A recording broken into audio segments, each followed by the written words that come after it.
Un tonnerre d'applaudissements pour saluer la victoire de Sepp Blatter et une étreinte entre un père et sa fille. Ça, c'était un instant qui me marque encore aujourd'hui parce que c'était très, très émouvant. Un happy end familial à l'issue d'un match sans merci.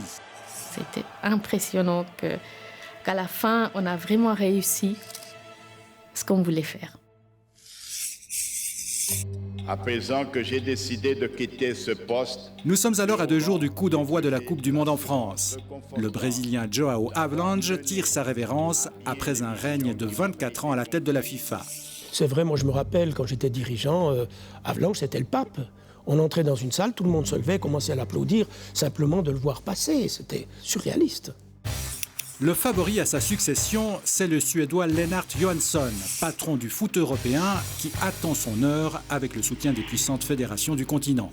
Lui, c'était Johansson, le grand homme, le président de l'UEFA, et puis mon père, c'était le secrétaire général de la FIFA. La FIFA, dans le temps, était presque encore plus petite que l'UEFA, ou bien moins important que l'UEFA.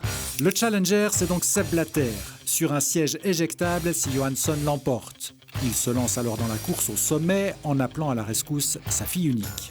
Il me dit, écoute, j'ai décidé de donner ma candidature comme président de la FIFA. Est-ce que tu veux m'aider? J'ai besoin de toi. Moi, il a dit oui, parce que j'ai besoin de quelqu'un de la famille, à quelqu'un que je fais confiance. Et à toi, je fais confiance. Et la partie qui se joue entre les deux adversaires n'a rien de fair-play.